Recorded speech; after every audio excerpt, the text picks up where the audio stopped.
bem-vindo aqui a Você é o Placebo, o Poder de Curar a Si Mesmo, Dr. Joe Dispenza, autor de Quebrando o Hábito de Ser Você Mesmo. Apresentação. Como a maioria dos fãs, aguardo as ideias provocativas de Joe Dispenza com expectativa e prazer, combinando evidências científicas sólidas com insights estimulantes. Joe alarga os horizontes do possível, ampliando as fronteiras do conhecido. Ele leva a ciência mais a sério do que a maioria dos cientistas e, neste livro fascinante, extrapola as descobertas mais recentes em epigenética, plasticidade neural e psiconeuroimunologia até a conclusão lógica. Esta conclusão é excitante. Você e todos os outros seres humanos moldam o cérebro e o corpo pelos pensamentos que pensam, pelas emoções que sentem, pelas intenções que têm e pelos estados transcendentais que experimentam. Você é o placebo, convida o leitor a aproveitar esse conhecimento para criar um novo corpo e uma nova vida. Não é uma proposta metafísica. Joe explica cada elo da cadeia de causalidade que começa com um pensamento e termina com um fato biológico, tal como o aumento no número de células-tronco ou de moléculas de proteínas que conferem imunidade circulando em sua corrente sanguínea. O livro começa com um relato de Joe sobre um acidente que destruiu 6 vértebras de sua coluna. Em uma situação extrema, ele foi subitamente confrontado com a necessidade de colocar em prática a teoria na qual acreditava. Nosso corpo tem inteligência inata, que inclui o poder de cura milagroso. A disciplina que aplicou no processo de visualização de sua coluna vertebral se reconstruindo é uma história de inspiração e determinação. Somos todos inspirados por histórias de remissão espontânea e cura milagrosa, mas o que Joe nos mostra neste livro é que todos nós somos capazes de experimentar tais milagres de cura. A renovação está incutida no tecido do nosso corpo. Degeneração e doença são a exceção, não a regra. Uma vez que entendamos como nosso corpo se renova, podemos começar a aproveitar esses processos fisiológicos de modo deliberado, direcionando os hormônios que nossas células sintetizam, as proteínas que constroem, os neurotransmissores que produzem e os caminhos neurais pelos quais enviam sinais. Ao contrário de apresentar uma anatomia estática, nosso corpo fervilha de mudanças momento a momento. Nosso cérebro está em ebulição, repleto de criação e destruição de conexões neurais a cada segundo. Joe nos ensina que podemos conduzir esse processo assumindo a poderosa posição de motorista do veículo em vez do papel passivo de passageiro. A descoberta de que o número de conexões em um feixe neural pode duplicar com a repetição do estímulo revolucionou a biologia nos anos de 1990 e rendeu um prêmio Nobel ao descobridor, o neuropsiquiatra Eric Kandel. Mais tarde, Kandel descobriu que se não usamos as conexões neurais, elas começam a encolher em apenas 3 semanas. Dessa forma, podemos remodelar nosso cérebro mediante os sinais que transmitimos pela rede neural. Na mesma década em que Kandel e outros mediram a neuroplasticidade, os cientistas também descobriram que poucos de nossos genes são estáticos. A maioria dos genes, as estimativas variam de 75% a 85%, é desligada e ativada por sinais do nosso ambiente, incluindo o ambiente dos pensamentos, crenças e emoções que cultivamos no cérebro. Uma classe desses genes, os genes de ativação imediata, de immediate early genes, leva apenas 3 segundos para atingir a expressão máxima. Muitos são reguladores, controlando a expressão de centenas de outros genes e milhares de outras proteínas em pontos remotos do nosso corpo. Esse tipo de mudança generalizada e rápida é uma explicação plausível para algumas das curas radicais sobre as quais você lerá nestas páginas. Joe é um dos poucos escritores de ciência que compreendem plenamente o papel da emoção na transformação. Emoções negativas podem ser literalmente um vício em altos níveis de hormônios do estresse, como cortisol e adrenalina. Hormônios do estresse e hormônios do relaxamento, como DHEA e ocitocina, têm pontos de ajuste o que explica por que nos sentimos desconfortáveis quando entretemos pensamentos ou crenças que impulsionam o nosso equilíbrio hormonal para fora da zona de conforto. Essa ideia está na fronteira da compreensão científica dos vícios e desejos exacerbados. Ao mudar seu estado interno, você pode mudar sua realidade externa. Joe explica com maestria a cadeia de eventos que começa com intenções originadas no lobo frontal do cérebro e depois se traduz em mensageiros químicos chamados neuropeptídeos que enviam sinais para todo o corpo, ligando ou desligando os interruptores genéticos. Algumas dessas substâncias químicas, como a ocitocina, o hormônio do aconchego, estimulada pelo toque, estão associadas a sentimentos de amor e confiança. Com a prática, você pode aprender e ajustar rapidamente seus pontos de referência para hormônios do estresse e hormônios de cura. A noção de que você pode se curar simplesmente traduzindo o pensamento em emoção, de início pode parecer espantosa. Nem mesmo Joe esperava os resultados que começou a observar em participantes de seus workshops, quando aplicavam plenamente as ideias. Remissão espontânea de tumores, pacientes em cadeira de rodas caminhando e enxaquecas desaparecendo.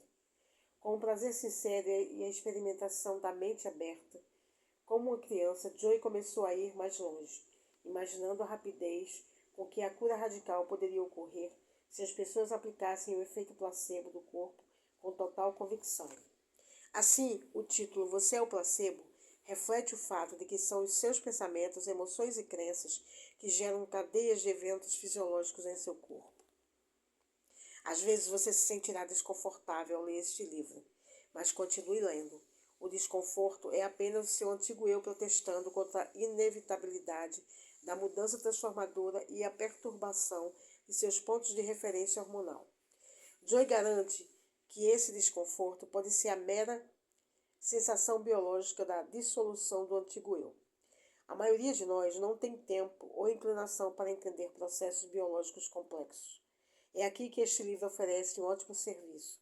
Joy mergulha fundo na ciência por trás das mudanças para apresentá-la de forma compreensível e digerível. Faz um trabalho pesado nos bastidores para apresentar explicações simples e elegantes. Usando analogias e relatos de casos, demonstra exatamente como podemos aplicar essas descobertas em nossa vida diária e ilustra os incríveis avanços na saúde experimentados por aqueles que levam a prática a sério. Uma nova geração de pesquisadores cunhou um termo para a prática que Joy delineia: neuroplasticidade autodirigida. A ideia por trás do termo é que direcionamos a formação de novos caminhos neurais e a destruição dos antigos por meio da qualidade das experiências que cultivamos. Acredito que a neuroplasticidade autodirigida se tornará um dos conceitos mais potentes em transformação pessoal e neurobiologia na próxima geração, e este livro estará na vanguarda do movimento. Nos exercícios de meditação na parte 2 deste livro, a metafísica se transforma em manifestação concreta.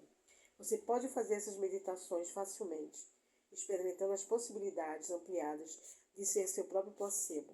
O objetivo aqui é mudar as crenças e percepções sobre sua vida em nível biológico, para que, em essência, você ame um novo futuro e assim o traga à existência material concreta. Embarque nessa jornada encantada que expandirá seus horizontes do possível e o desafiará a adotar um nível radicalmente mais elevado de cura e funcionamento. Você não tem nada a perder ao se lançar com entusiasmo no processo e jogar fora os pensamentos, sentimentos e pontos de referências biológicos que limitaram seu passado. Acredite em sua capacidade de realizar seu potencial mais elevado e em tomar medidas inspiradoras, e você se tornará o placebo que cria um futuro feliz e saudável para si e para o nosso planeta. Prefácio. Despertar. Nunca planejei fazer nada disso. O trabalho no qual estou atualmente envolvido como palestrante, autor e pesquisador, meio que me encontrou. Para acordar, alguns de nós às vezes precisam de um chamado de despertar. Em 1986 recebi o chamado. Em um belo dia de abril, no sul da Califórnia, tive o privilégio de ser atropelado por uma caminhonete em um triatlon em Palm Springs. Esse momento mudou minha vida e me iniciou em toda essa jornada. Eu tinha 23 anos na época, com uma prática de quiropraxia relativamente nova em La Jolla, Califórnia, e havia treinado duro para aquele teatro durante meses. Eu tinha terminado o segmento de natação e estava na parte de ciclismo da disputa quando aconteceu. Estava chegando a uma curva complicada, onde eu sabia que nos misturaríamos com o tráfego. Um policial de costas para os carros que se aproximavam acenou para eu virar à direita e seguir o trajeto. Como eu estava em pleno esforço e focado na corrida, não tirei os olhos dele. Quando passei por dois ciclistas naquela curva, um Bronco vermelho com tração nas 4 rodas, deslocando-se a cerca de 90 quilômetros por hora, bateu em mim, minha bicicleta por trás. A seguir me vi catapultado no ar. Então aterrissei com o traseiro em cheio na pista. Por causa da velocidade do veículo e dos reflexos lentos da mulher de idade que dirigia, o Bronco continuou a vir em minha direção e logo eu estava colocado no para-choque.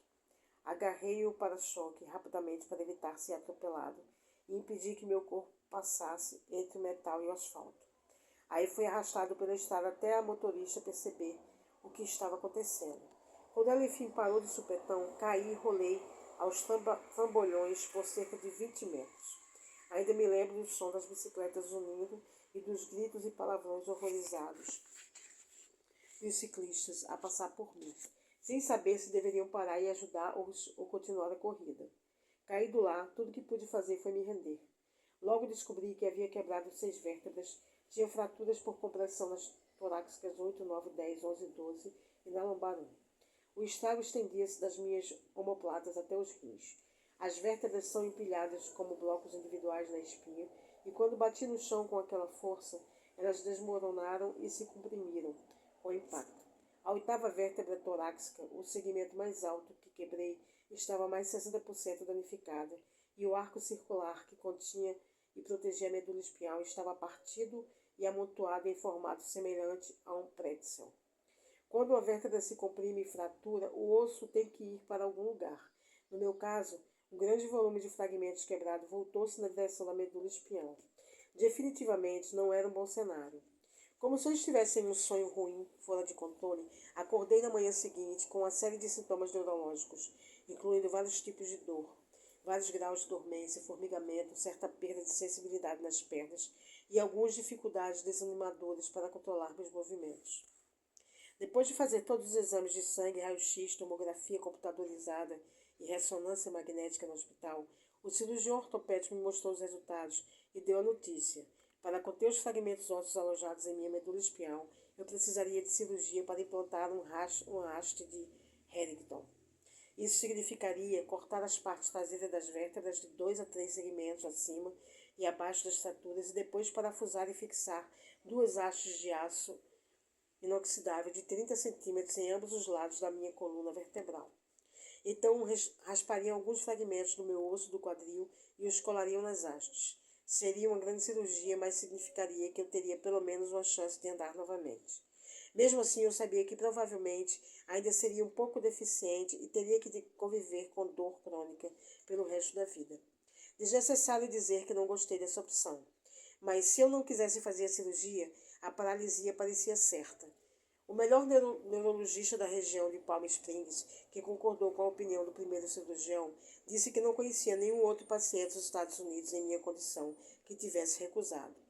O impacto do acidente comprimiu minha vértebra T8 em forma de cunha, o que impediria que minha coluna suportasse o peso do corpo se eu me levantasse. Minha coluna desmoronaria, empurrando os estilhaços da vértebra para dentro da medula espinhal, causando paralisia instantânea no peito para baixo. Essa também não era uma opção atraente. Fui transferido para um hospital em La Jolla, mais perto de casa, onde recebi 2 opiniões adicionais, incluindo a do principal cirurgião ortopédico do sul da Califórnia. Não foi surpreendente os 2 concordarem que eu deveria fazer cirurgia de haste de Harrington. Era um prognóstico bastante consistente. Fazer a cirurgia ou ficar paralisado, nunca mais andar de novo. Se eu fosse um profissional médico fazendo a recomendação, teria dito a mesma coisa. Era a opção mais segura, mas não foi a opção que escolhi. Talvez eu fosse apenas jovem e ousado naquele tempo, mas decidi contra o modelo médico e as recomendações dos especialistas. Acredito que haja uma inteligência, uma consciência invisível dentro de cada um de nós, que concede a vida. Ela cria quase 100 trilhões de células especializadas, começando com apenas 2. Mantém nosso coração pulsando centenas de milhares de vezes por dia e consegue organizar centenas de milhares de reações químicas em cada célula, a cada segundo, entre muitas outras funções assombrosas. Na época, raciocinei que, se essa inteligência era real e demonstrava essas capacidades assombrosas de modo intencional, atento e amoroso, talvez eu pudesse retirar minha atenção do mundo exterior e começar a me voltar para dentro e me conectar com ela, desenvolvendo um relacionamento. Embora intelectualmente eu entendesse que o corpo muitas vezes tem a capacidade de se curar, agora eu teria de aplicar cada fragmento dessa filosofia de que eu tinha conhecimento para levar essa compreensão um passo adiante, a fim de criar uma verdadeira experiência de cura. E como eu não iria a lugar nenhum e não estava fazendo nada além de ficar deitado de bruços, decidi 2 coisas. Primeiro, todos os dias eu colocaria toda a minha atenção consciente nessa inteligência dentro de mim e forneceria um plano, um modelo, uma visão com ordens muito específicas e entregaria minha cura a essa mente maior do poder ilimitado, permitindo que realizasse a cura para mim. Segundo, não deixaria nenhum pensamento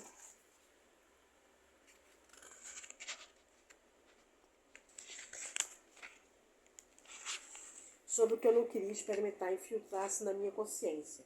Parece fácil, certo? Uma decisão radical. Contra o conselho da equipe médica, saí do hospital em uma ambulância que me levou à casa de 2 amigos chegados, onde eu ficaria pelos 3 meses seguintes para me concentrar na cura. Eu estava em uma missão. Decidi que começaria a reconstruir minha espinha dia a dia, vértebra por vértebra, e mostraria a essa consciência, se ela estivesse prestando atenção em meus esforços, o que eu queria. Eu sabia que isso exigiria minha presença absoluta, isto é, ficar presente no momento, não pensar no passado, nem me arrepender, não me preocupar com o futuro, obcecado com as condições da minha vida externa, nem focar na dor ou nos sintomas.